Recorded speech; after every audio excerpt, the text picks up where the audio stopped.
और मैं अनुरोध करूंगा अंकुर जी से कि कृपया वो सर से अपना अगला प्रश्न पूछें, हम इस परिचर्चा को आगे की तरफ ले चलें। नमस्कार सर। नमस्कार। जैसा कि आपने बताया बहुत कुछ पाली के बारे में, तो सर हम आपके संसदीय क्षेत्र के बारे में ही जानना चाहेंगे और विस्तार से। इसकी प्रशासनिक विशेषताएं क्या हैं, इसकी सामाजिक तथा भौगोलिक विशेषताएं क्या हैं, और सर पार्टी का क्या स्टैंड है वहाँ पे, पार्टी का सांगठनिक संदर्भ में हम देखिए, वहाँ के बारे में जानना मुझे चाहेंगे। लगता है कि प्रशासनिक का मतलब आप गवर्नमेंट ऑफिसर्स वगैरह से, प्रशासनिक एडमिनिस्ट्रेशन से पूछ रहे हैं।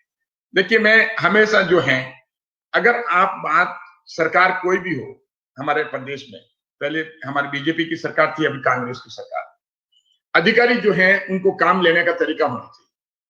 अधिकारी जो हैं, अगर सही मायने में, कई अधिकारी हैं जो वास्तव में वो काम करना चाहता है, उनकी पार्टी पॉलिटिक्स से कोई लेना देना नहीं। तो ये आपकी कैपेबिलिटी पे निर्भर करता है कि उनको आप कैसे हैंडल करते हो, उनको आप कैसे काम करवा सकते हैं। तो हमेशा ये सोचना, नेगेटिव सोचना कि नहीं ये तो अधिकारी, सरकार कांग्रेस की है तो अधिकारी भी कांग्रेस माइंड के होंगे, ऐसा नहीं। मेरा काम जो है, जो पहले हमारी बीजेपी की सरकार थी उस समय भी होते थी, और अधिकारियों से आज की तारीख में भी मैं उसी रूप में काम लेता हूं, चाहे प्रशासनिक अधिकारी हो, चाहे पुलिस अधिकारी हो, चाहे किसी विभाग के अधिकारी हो, क्योंकि उनको मैं पहले सब विषय को समझता हूं, किसी का विषय उनको कहने के लिए, और समझने के बाद में, उस विषय को समझने के बाद में मैं उनको इस हिसाब से कन्वे करता हूं, मैं प्लीड करता हूं, क्योंकि मैं वकील रह चुका हूं 40 साल से। तो मैं प्लीड इस तरह करता हूं कि वो अधिकारी जो है वो रिफ्यूज नहीं कर सकता। जो लीगल काम होते हैं, जो मतलब बिल्कुल कानून के तहत काम होते हैं, वो काम जो है मैं उनको सवाल पूछता हूँ, ये कानून के तहत काम नहीं है क्या है, तो इसको नहीं करना है क्या, क्या करना है, बस वो सब में जो है वो काम हो जाता है।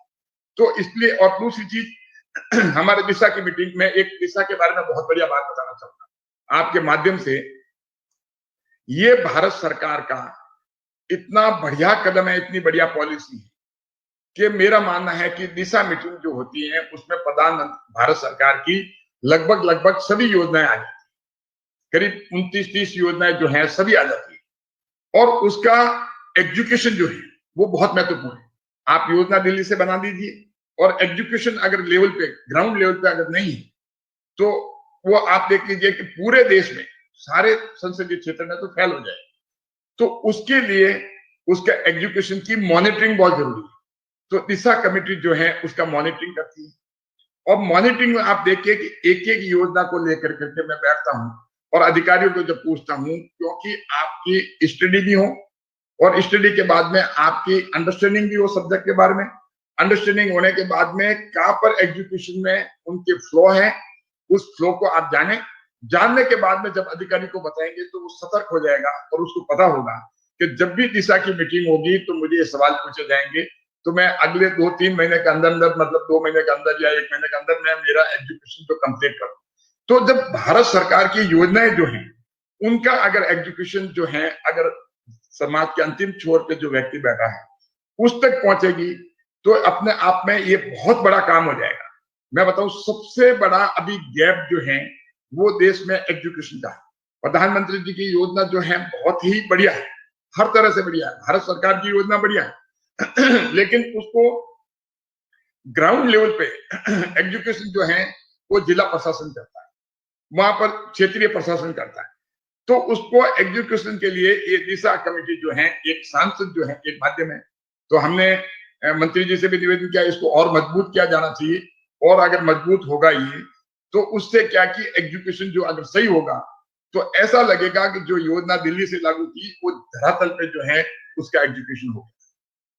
तो और दूसरा सवाल आपका ये था कि हमारे संगठन जो है बीजेपी का मैं बता दूं, प्रधानमंत्री जी ने अपने उद्बोधन में, क्योंकि आपको वो उद्बोधन हम प्रोवाइड कर देंगे, उनका वीडियो है, तो उसमें उन्होंने खुद ने कहा कि पाली संसदीय क्षेत्र जो है वो बीजेपी का गढ़ है।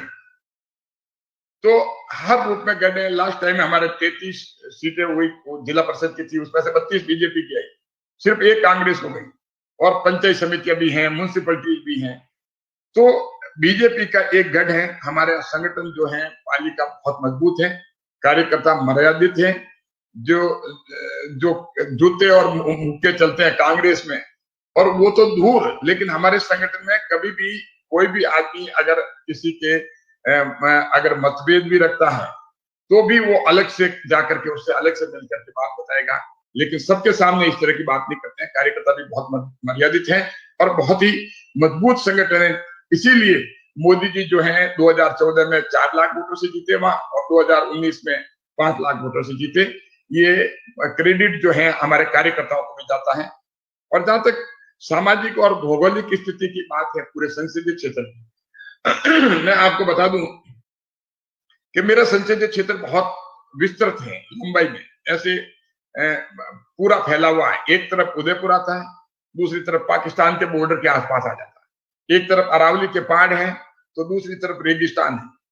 तो कई तरह की भाषाएं हैं, कई तरह का पहनावा है, कई तरह के खान पान है, तो सारा का सारा इतना विभिन्न है और उसमें फिर भी हमारी एकता है।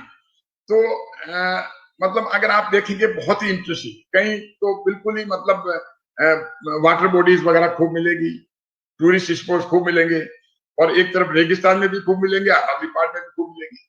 तो भौगोलिक स्थिति से करीब अगर देखा जाए तो एक कोने से दूसरे कोने में जाता हूँ 375 किलोमीटर, लेकिन पहले सफर मुश्किल से होता था, लेकिन पिछले 6 सालों में जो रोड्स वगैरह प्रधानमंत्री मोदी जी ने और गडकरी साहब ने रोड्स वगैरह दी, उससे वजह से जो है आवागमन हमारा सुगम हो गया और समय कम लगता है। तो अब भौगोलिक स्थिति से आप देख लिया कि हर तरह के मतलब वहां पर है इस तरह का रेगिस्तान और पहाड़।